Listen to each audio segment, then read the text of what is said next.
Sans entraîner, nous allons, avant de lire une écriture, je pense dans le programme, j'ai parlé avec mon frère Kouira, nous avons, je pense oublier frère Bouvic, le mercredi 27, le mercredi 27, nous serons ici à 17 h et c'est une journée de prière et de jeûne. Et nous resterons jusqu'à la retransmission pour suivre ensemble Krefeld. Donc les portes peuvent être ouvertes. Nous serons ici vers 16 h, 15 h 30, ceux qui veulent venir. C'est une journée de jeûne. Ceux qui sont conduits, faites-le selon la conduite de l'esprit. Ne vous sentez pas obligés ou ne murmurez pas. Nous allons être ici en jeûne. Et nous allons commencer notre prière, notre réunion habituelle à 17 h. Et à 19 h 30, nous allons nous connecter sur Krefeld pour suivre ensemble la retransmission. À 20 h 30, après, nous pouvons lever, nous pouvons arrêter. Ceux qui veulent manger, sentez-vous libres. Ceux qui veulent continuer, sentez-vous libres. Mais à 20 h 30, les jeunes, ils pourront en tout cas s'arrêter. Dans le mercredi. Et le 31, qui est dimanche, nous avons reçu déjà un courrier, un mail du chef de quartier, qui est l'inspecteur du quartier d'ici. Il nous demande les programmes des églises de fin d'année, parce que pour ce jour-là, comme c'est une journée un peu chaude, pour qu'ils puissent être sûrs, qu'est-ce qu'on fait, la sécurité doit être en tout cas assurée. C'est pourquoi nous allons nous voir avec entre nos bien-aimés, pour établir ensemble un programme qu'on doit envoyer auprès de la police. Donc ils nous ont envoyé en tout cas un courrier, un document. Nous allons prier pour ça, mais nous serons ici pour la Sainte Seine, ce 31 décembre. Nous allons chanter, ceux qui veulent témoigner, chanter en famille, remercier Dieu. Ce sont des moments qu'il faut vraiment saisir. Vous savez, j'étais en train de lire, aujourd'hui j'étais là, je lisais une lettre circulaire 634, où l'homme de Dieu avait lu une écriture du psaume 65, le verset 11, où il pouvait lire et dire, « Tu couronnes l'année de ta bonté ». Et là il dit ici, il dit, « Voilà encore une année qui touche à sa fin ». Comme cette année, elle touche aussi à sa fin. Ce fut une année pleine de bénédictions. Est-ce que chacun de nous peut le témoigner et dire pour sa propre vie que cette année 2023 fut une année pleine de bénédictions et qui a porté beaucoup de fruits pour l'éternité? Vous voyez que quand nous tendons vers la fin de l'année, même les hommes d'affaires, ils font l'inventaire de leurs biens, du magasin, ce qu'ils ont vendu, s'ils ont perdu ou pas, pour que l'année prochaine, qu'ils puissent encore revoir ce qu'il faut faire. Nous aussi, dans notre marche, dans notre vie spirituelle, nous devons faire l'inventaire et voir si réellement nous avons porté beaucoup de fruits pour l'éternité. Est-ce que ça a été une année pleine de bénédictions?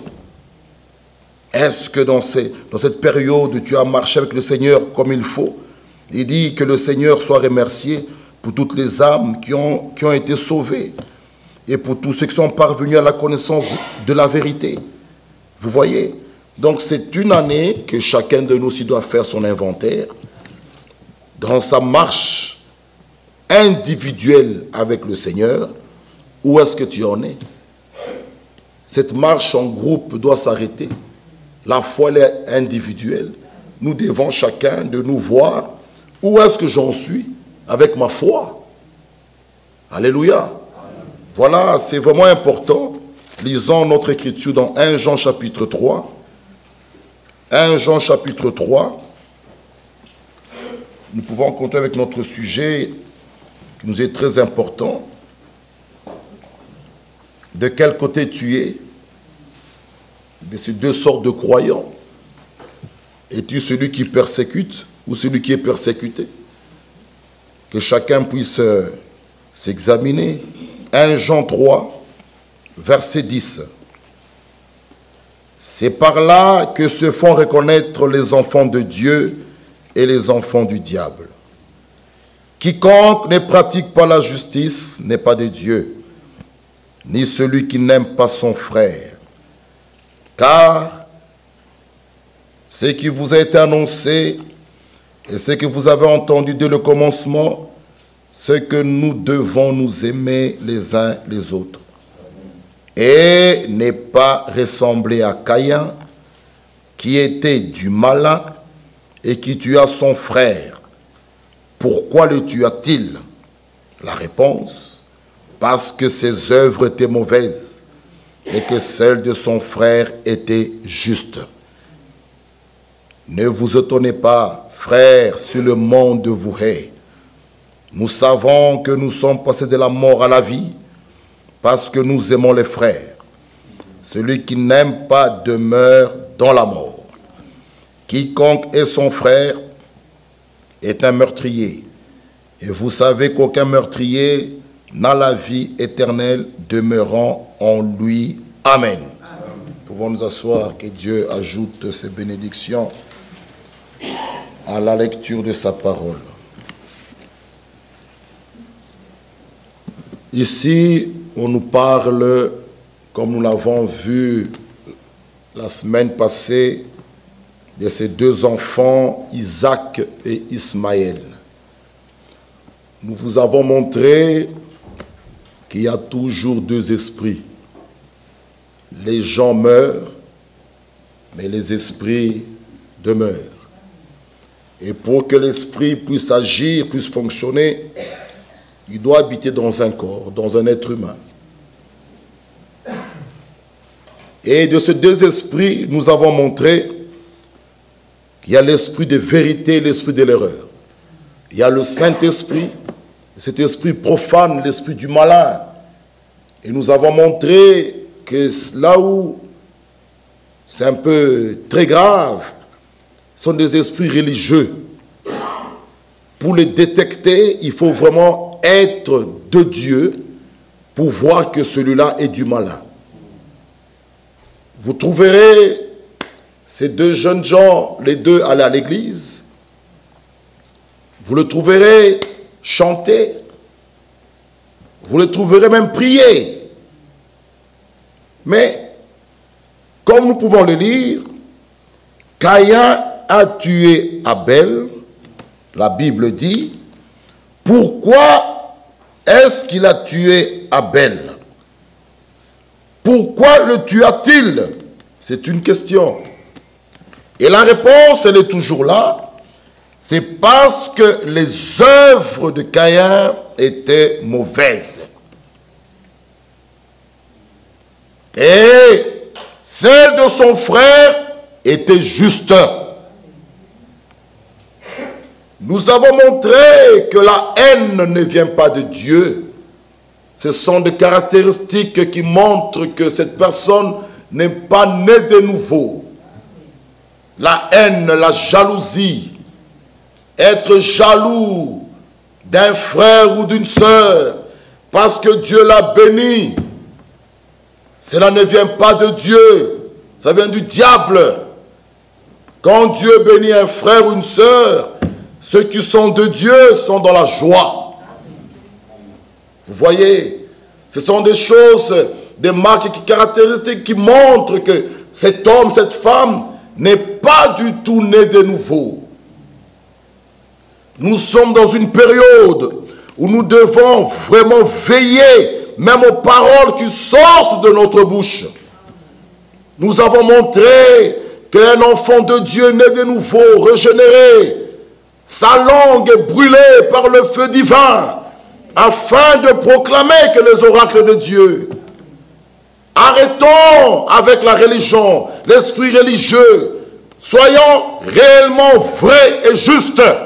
Parce que Dieu n'aime pas les hypocrites. Dieu n'aime pas ceux qui ont double face.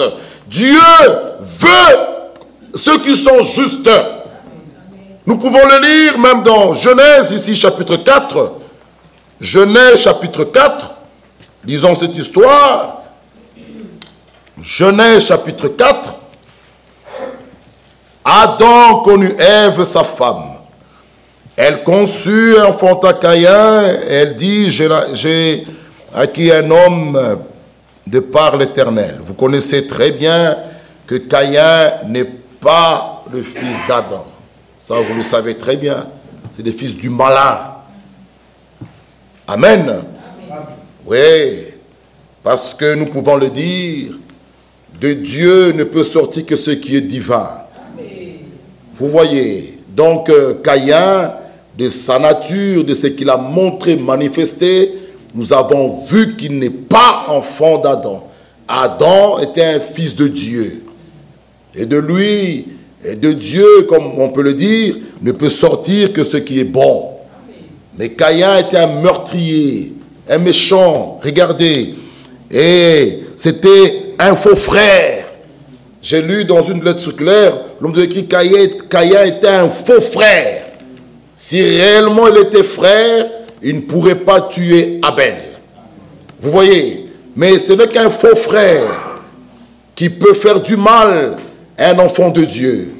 Vous voyez? Et elle enfanta, dont nous pouvons lire, Abel. Abel fut berger et Caïn fut laboureur. Au bout de quelque temps, Caïn fit à l'Éternel une offrande des fruits de la terre. Oh! Lui, il prend le fruit, pour offrir à l'Éternel. Le verset 4 nous intéresse. Abel de son côté. Vous voyez que même Caïn a offert à l'Éternel une offrande. Mais lui, il a fait quelque chose sans révélation. Ceux qui marchent dans la voie de Caïn, ce sont des personnes qui adorent, mais sans révélation. Qui ne connaissent pas Dieu selon... Donc, ils viennent connaître, ils connaissent Dieu selon leur intellect. Et c'est ce que Caïn a fait. Et Abel, de son côté, fit aussi l'offrande, mais lui, il dit, en fit une des premiers-nés de son troupeau et de leur graisse. Maintenant, regardez la suite. L'Éternel porta un regard favorable sur Abel et sur son offrande. Là où nous voulons insister, l'Éternel n'a pas seulement porté un regard favorable sur l'offrande d'Abel, mais l'a porté un regard favorable sur Abel aussi. Nous pouvons relire. Il a porté un regard favorable sur Abel et sur son offrande. Un regard favorable a été jeté sur Abel et sur l'offrande d'Abel. Nous continuons à lire. Mais il ne porta pas un regard favorable sur Caïn et sur son offrande. Caïn fut très irrité et son visage fut abattu. L'Éternel dit à Caïn, pourquoi es-tu triste, irrité? Et pourquoi ton visage est-il abattu? Certainement, si tu agis bien, tu relèveras ton visage. Et si tu agis mal, le péché se couche à la porte. Et ce désir se porte vers toi. Mais toi, domine sur lui. L'Éternel a porté un regard favorable sur Abel et sur son offrande. Nous pouvons regarder, voir quelque chose. Lorsque quelqu'un péchait, nous pouvons revoir dans l'Ancien Testament, l'adorateur, à chaque fois qu'il péchait, il amenait un sacrifice et il devait s'identifier à ce sacrifice. Amen. Alléluia. Amen.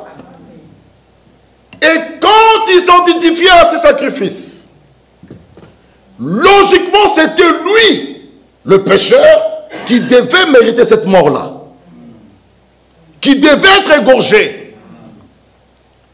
Mais il amène un agneau innocent qui n'a rien fait pour pour qu'il puisse prendre la place de ce pécheur.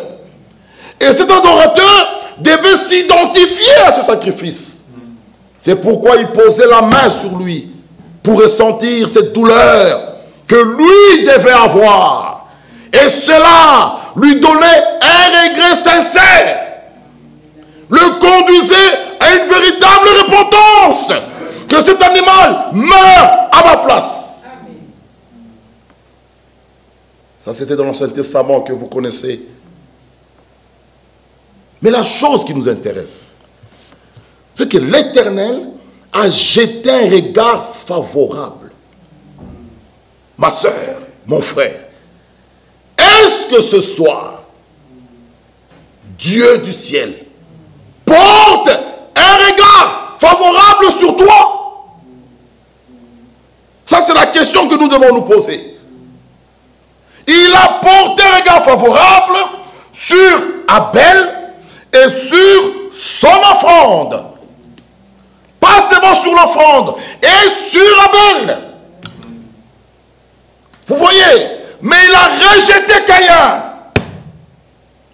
Mon frère et ma soeur, étant enfant de Dieu, que je le répète encore, chaque personne va manifester tôt ou tard ce qui était caché en lui. Ça, nous pouvons jouer à la religion. Nous pouvons fabriquer les choses. Mais Judas, lorsque les 70 étaient partis, il y avait 3 groupes. Vous connaissez cette prédication? 3 sortes de croyants.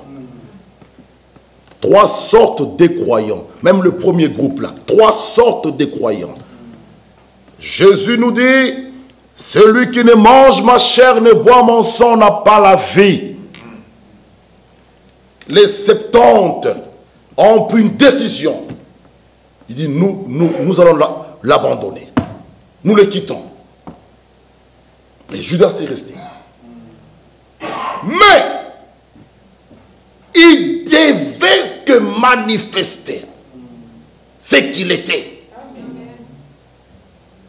On peut se cacher dans le groupe. On peut chanter dans la masse. On peut prier dans la masse. Mais ce qui est en nous se manifestera avant l'enlèvement. Chaque personne. Voilà le danger. Alors, sortons de cette foi collective. Que chaque personne puisse réaliser, être sûr de là où il se trouve avec son Dieu. Amen. Parce que, relisons 1 Jean, les choses deviennent très très sérieuses. Mon frère, celui qui est de Dieu recherchera toujours être en ordre avec tout le monde. Celui qui est de Dieu. Amen. 1 Jean nous dit ceci.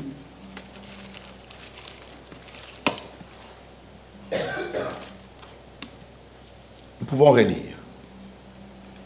C'est par là que se font reconnaître les enfants de Dieu et les enfants du diable. Ah, il y a ces 2 groupes-là. Nous avons les enfants de Dieu. Nous avons les enfants du diable. Ces agents à lui, ils se font reconnaître par quoi? Continuons. Quiconque ne pratique pas la justice n'est pas de Dieu. Ni celui qui n'aime pas son frère. Ah, car ce qui vous est annoncé, ce que vous avez entendu dès le commencement, ce que nous devons nous aimer les uns les autres. Amen. Et ne pas ressembler à Caïn. Nous ne devons pas aimer à la manière de Caïn. Amen. Il dit, il est frère d'Abel, mais il tua Abel. Jérémie 18. Jérémie 18.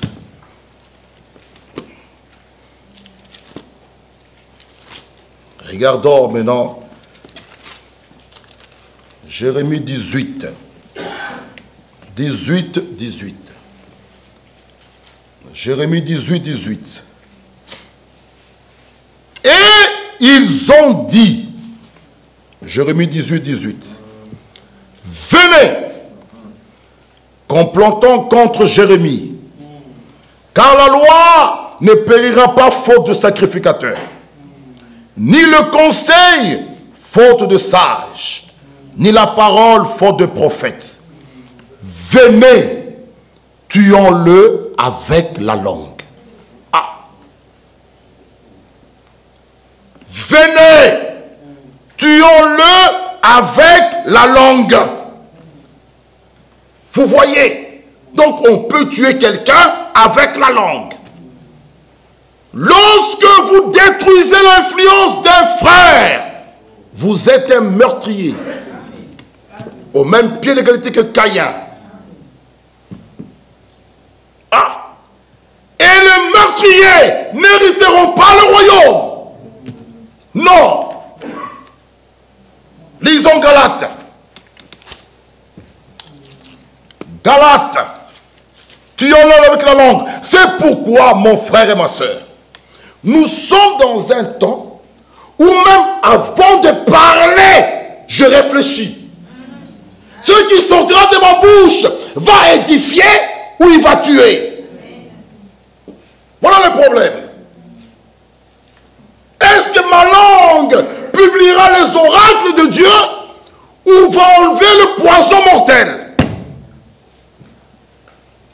C'est pourquoi la Pentecôte, lorsque le Saint-Esprit est descendu, la Bible dit des langues de feu. Il faut que notre langue, qui est un petit membre de notre corps, soit brûlée, circoncis par le feu divin. Afin que lorsque nous ouvrons notre bouche, réellement, nous parlons que les bonnes choses sortent de nos bouches. Amen. Ma soeur et mon frère, l'enlève pour bientôt.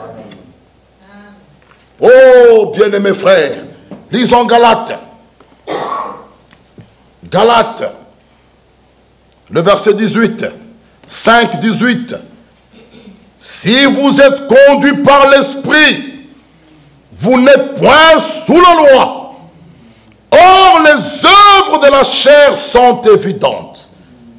Ce sont la débauche, l'impureté, le dérèglement, l'idolâtrie, la magie, les rivalités, les querelles, les jalousies, les animosités, les disputes, les divisions, les sectes, l'envie, l'ivrognerie, les excès de table et les choses semblables. Je vous le dis d'avance, comme je l'ai déjà dit, que ceux qui commettent de telles choses n'hériteront point le royaume des dieux. Ah. Vous voyez, la liste elle est longue. La liste elle est longue.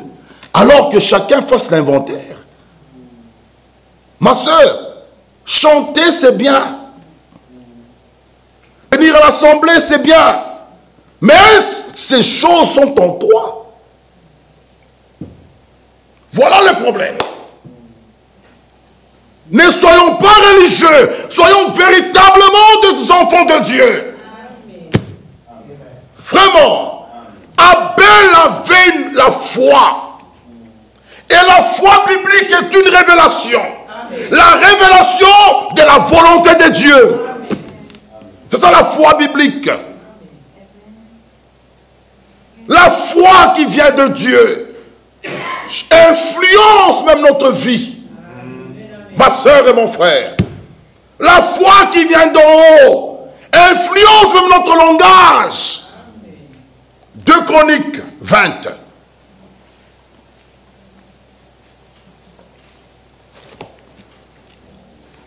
2 Chroniques 20. 2 Chroniques 19, verset 7.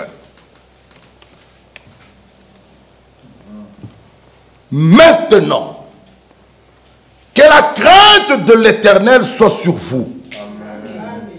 Veillez sur vos actes. Arrêtons-nous juste là. La crainte de l'Éternel soit sur vous. Amen. Veillons sur nos actes. Amen. Avant de parler, veillons. Jérémie 8. Mon frère, vous vicari Jérémie 9. Nous lisons Jérémie 8. Regardons. Avançons. Le verset 4. Jérémie 8, verset 4. Dis-leur. Jérémie 8, verset 4. Dis-leur. Ainsi parle l'Éternel. Est-ce que l'on tombe sans se relever? C'est une question. Ma soeur, mon frère. Est-ce que quelqu'un peut tomber sans se relever? Nous pouvons dire non. Continuons. Où se détourne-t-on sans revenir?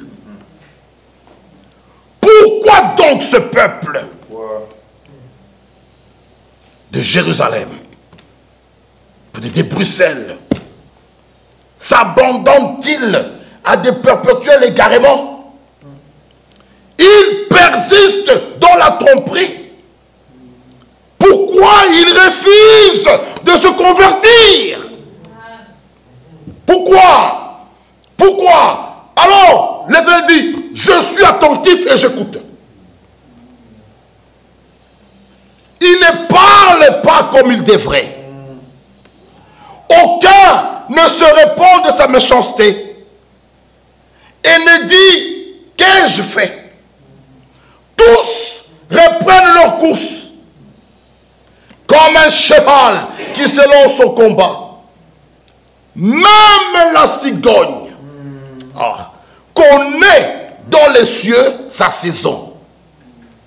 La tourterelle, l'hirondelle et la grue observent le temps de leur arrivée.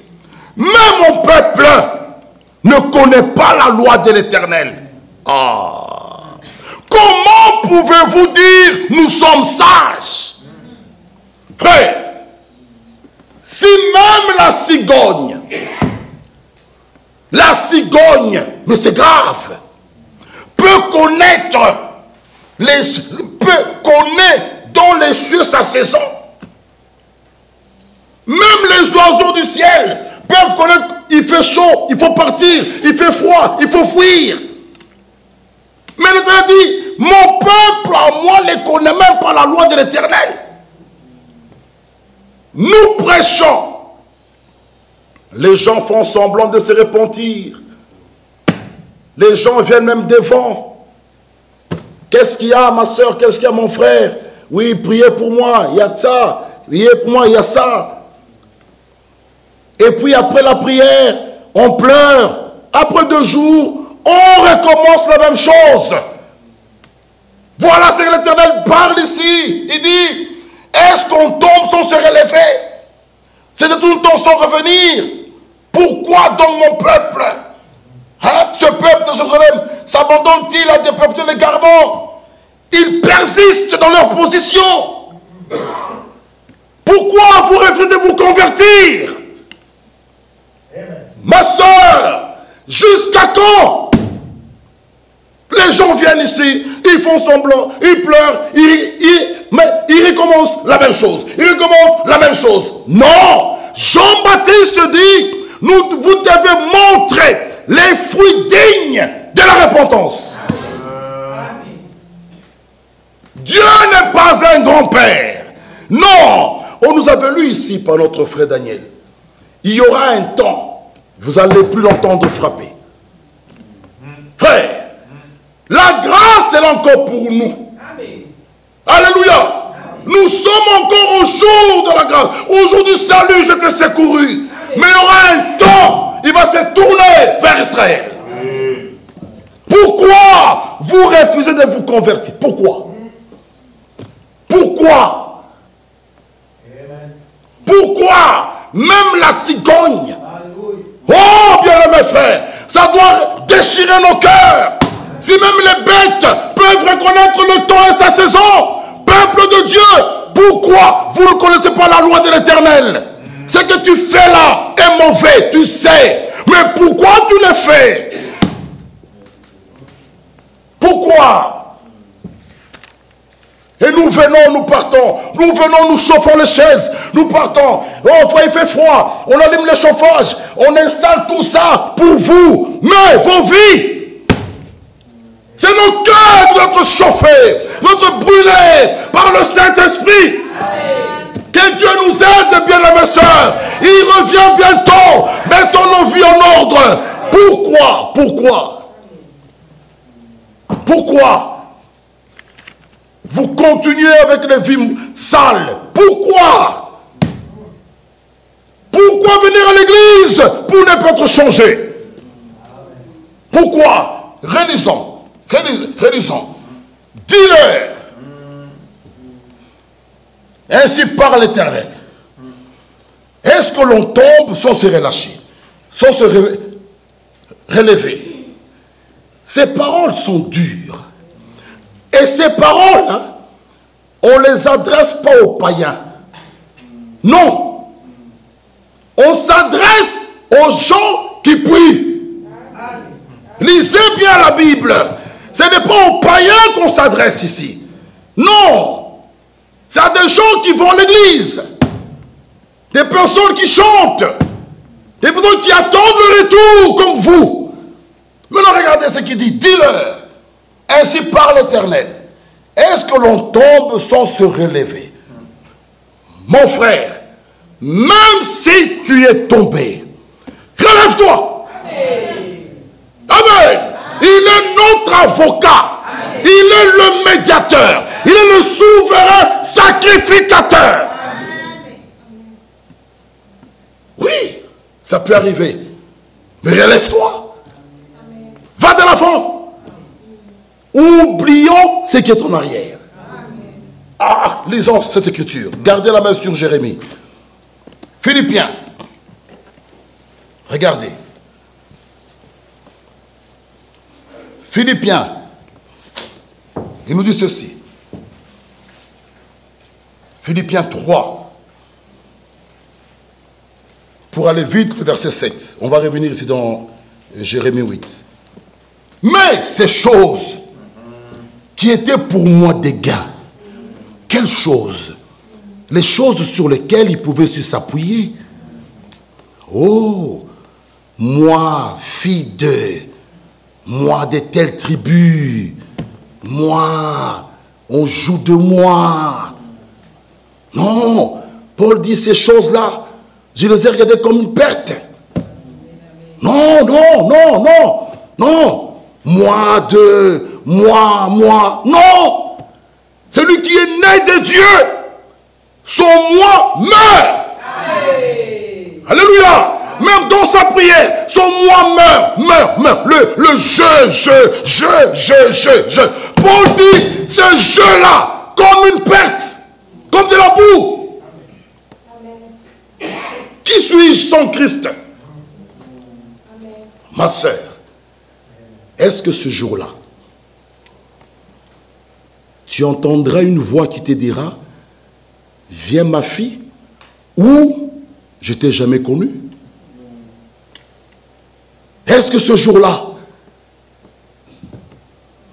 les choses sont tellement sérieuses, les choses deviennent graves, les taux se resserrent.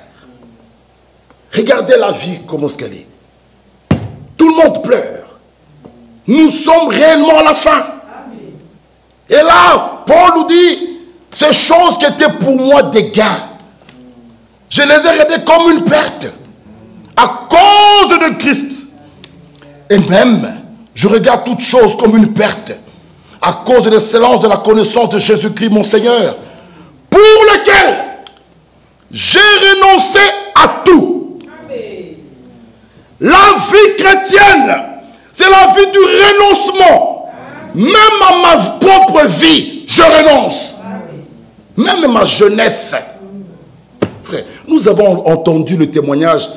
Nous montons, nous suivons frère. Frère, il nous donne son témoignage. À quel âge? Il a même sacrifié sa jeunesse. Il est aussi jeune. Pas en Afrique, ici en Europe. Il y avait les bars, les boîtes de nuit, les stades, tout. Mais il a tout renoncé. Frère, un tel homme, vous voulez pas que Dieu soit avec lui? Oh, mon frère et ma soeur, si vous sacrifiez votre vie, vous vous abandonnez à Jésus-Christ, vous verrez. Vous verrez ce qu'il fera de vous. Paul, il dit, j'ai renoncé à tout. Il était au pied de Gamaliel, un grand docteur. Il a pris sa connaissance de côté. Ma soeur, continuons. D'être trouvé en lui. Non avec ma justice, celle qui vient de la loi, mais celle qui s'obtient par la foi en Christ. La justice qui vient de Dieu par la foi. Ainsi, je connaîtrai Christ et la puissance de sa résurrection et la communion de ses souffrances en devenant conforme à lui dans sa mort pour parvenir, si je puis, à la résurrection d'entre les morts. Ce n'est pas que j'ai déjà remporté le prix ou que j'ai déjà atteint la perfection, mais je cours. Frère, courons. Il dit je cours pour tâcher de le saisir. Puisque moi aussi, j'ai été saisi par Jésus-Christ. Frère, je ne pense pas l'avoir saisi. Mais je fais une chose. Laquelle, Paul, tu fais? Il dit, oublions ce qui est en arrière. Et me portons vers ce qui est en avant. Nous avons un exemple de Lot. Au lieu d'oublier ce qui était en arrière, Lot voulait regarder en arrière, elle est restée là. Ah, la femme de Lot, merci mon frère. La femme de Lot. On dit sortons. Ok. Lot, sa femme. Ok. Ses filles. Sortons. Dans la sortie, la femme de Lot, le cœur est encore là. Au lieu d'oublier ce qui est en arrière, elle a retourné pour voir. Vous connaissez les conséquences. Et Paul nous dit, oublions. Oublions. Oh, il m'a fait en février, en avril. Oublie. Oublie ça. Regarde devant, frères et sœurs. Regarde à Jésus. Qu'est-ce qui se passe au mois de janvier? Ce frère-là oublie. Janvier des raisons en arrière. Maintenant, nous allons vers janvier 2024. Oublie ça. Toi, tu restes toujours là. Qu'est-ce qui se passe? Cette sœur-là, celle qu'elle m'a fait. Quand? Hier? Comme ça. Mais tu ne connais pas. Quand est-ce qu'elle t'a fait? Mais au mois de mars, ici 2023, ma sœur, nous sommes déjà à la fin de novembre. Dans quelques jours, on entre en décembre. Toi, tu rappelles encore ce qu'une sœur t'a fait en mars 2023. Oublie. Et vous restez là, en train de patiner là, dans la boue. En train de patiner. Alors que les vieillards sont passés avec leurs canards sur ce chemin que le Seigneur a ouvert pour aller à la terre promise. Mais quand les autres arrivent, ils commencent à patiner là. Oui, vous patinez. Il m'a fait, elle m'a fait. Au mois de mars, au mois d'avril, au mois de mars. Mais les vieillards sont déjà partis. Pourquoi? On regardait devant. Voilà comment est-ce que vous faites traîner la marche de l'église. Il y a des gens ici. Ma soeur, qu'est-ce qui se passe? Cette soeur, ce qu'elle m'a fait. Comme ça. Frère, attends. Il prend son petit carnet. J'avais même écrit ici. Attends, il va même derrière sa Bible. Ce qui est grave même dans la Bible. La Bible, même décrit les références bibliques. C'est là où on a écrit. Comme ça, je ne vais pas perdre. Il m'ouvre. J'ai des gens là-bas, il m'ouvre. Il dit, frère, même la date est là. le 14 avril 2016, cette sœur, c'est pas possible. C'est dans la Bible où toi tu écris ça. Oubliez. Ma soeur et mon frère. Bon, Paul, relisons. Frère, je ne pense pas encore l'avoir saisi. Mais je fais une chose. Oublions ce qui est en arrière. Et me portons vers ce qui est en avant. Amen. Oublions. Si nous voulons voir la gloire de Dieu, oubliez ce qu'un frère, une soeur t'a fait. Oublie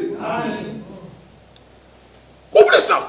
Mais c'est sous le ton de Christ. Dit, cette affaire, moi, comment on peut encore discuter un problème il y a 5 ans? On fait que débattre.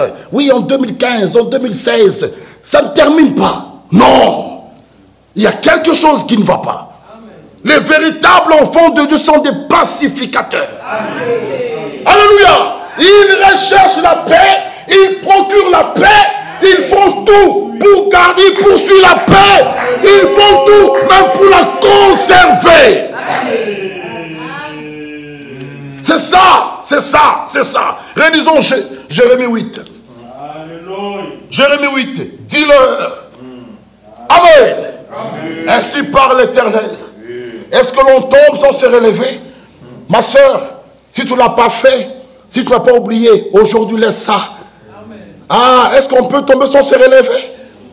Est-ce qu'on peut se relever sans revenir? Pourquoi donc ce peuple de Bruxelles s'abandonne-t-il à des perpétuels égarements? Pourquoi il persiste dans la tromperie? Pourquoi il refuse de se convertir? Je suis attentif et j'écoute. Il ne parlait pas comme il devrait. Aucun.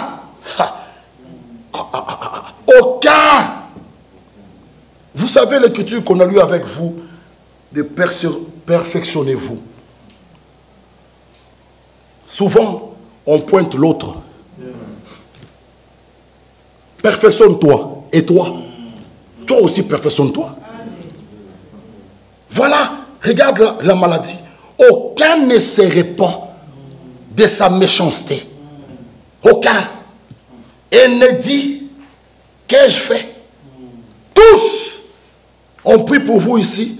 Après 3 jours, vous reprenez votre course. Comme un cheval qui se lance au combat. Oh, ce qui fait mal. Même la cigogne connaît dans les cieux sa saison. La tourterelle, l'hirondelle et la grue observent le temps de leur arrivée. Mais mon peuple ne connaît pas la loi de l'Éternel. Maintenant le verset 22. N'y a-t-il point de baume? N'y a-t-il point de baume? Amen. Est-ce que nous voulons la guérison? Amen. Ah, mais non, n'y a-t-il point de baume? N'y a-t-il point de médecin? Pourquoi donc la guérison de la vie de mon peuple ne s'opère-t-elle pas? Ce soir, il est prêt de te guérir. Amen. Mettons-nous debout. Que Dieu nous bénisse, bien-aimés frères et sœurs. Si nous sommes prêts pour la guérison, alors ouvrons nos cœurs. Disons-lui, Seigneur, me voici. Ma sœur Myriam, me voici, me voici. Fais de moi ce que toi tu veux. C'est mon joyeux service. Que nous puissions lui offrir nos corps. Qu'il fasse de nous ce que lui veut. Dis, Seigneur, me voici. Enlève, coupe tout ce qui ne vient pas de toi. Enlève ça, Qatar. Enlève, Seigneur. Me voici. Amen. Alléluia. Amen. Je suis prêt, Seigneur. Fais de moi ce que toi tu veux. Jésus-Christ revient bientôt. Amen. Dis-lui, jette aussi un regard favorable sur moi. Amen. Il a jeté un regard favorable sur Abel et sur son offrande. Qui jette aussi son regard favorable sur moi. Alléluia.